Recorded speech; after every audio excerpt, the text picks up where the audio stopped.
এই জন্যই তো ইহুদিরা একটা স্লোগান দেয় বর্তমানে, হিব্রু ভাষা তো বোঝেন না, শুধু চিৎকার দেন।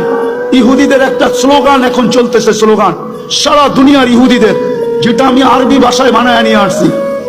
ইহুদিদের স্লোগান, এখনই সময়, এখনই সময়, এখনই সময় আনতুদাম্মিরুল মুসলিমিনা কাইফা তুরিদুনা আনতুদাম্মিরুহা। এখনই সুবর্ণ সুযোগ, যেমন মনে চায় মুসলমানদেরকে জমিনের সাথে মিশায় দাও, এখনই সুযোগ। আপনি বলবেন কেন?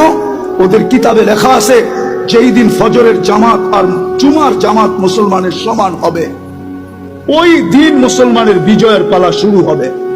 ওরা শুধু আপনাদেরকে দেখে না, আপনাদের মসজিদের উপরও স্যাটেলাইট লাগায় রাখছে, সিসি ক্যামেরা লাগানো আছে, ওরা দেখে ফজরে কয়জন, জুমায় কয়জন।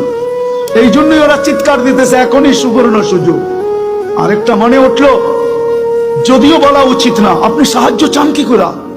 সৌদি আরবের মতো দেশে পোশাকের কি অ্যাডভার্টাইজ দিতে যায়, খোলা আকাশের নিচে খোলা মঞ্চে উলঙ্গ ডান্স দেখেন না? আপনি সাহায্য চান কি করে? বলেন কি করে চান? কি করে চান?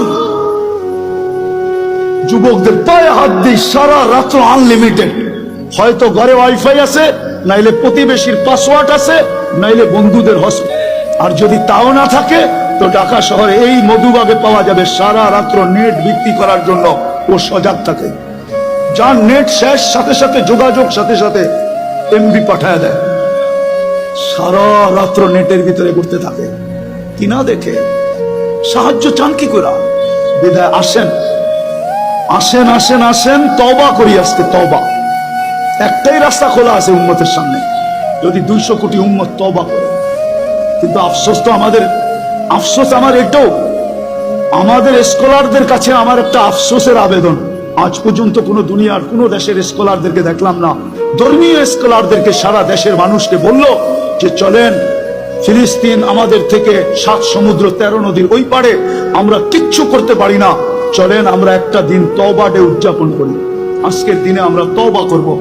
অথবা আজকের দিনটা আমরা ওদের জন্য রোজা রাইখা ইবাদতের ভিতরে কাটায়া আল্লাহর কাছে মেসেজ দিব, আল্লাহ 7 সমুদ্র 13 নদীর এই পারে আমরা না টাকা পাঠাইতে পারি, না পয়সা পাঠাইতে পারি, না ওদের জন্য কাপড় পাঠাইতে পারি, না খাদ্য পাঠাইতে পারি, আমরা কিছু করার ক্ষমতা রাখি না, আমরা যাইতেও পারবো না,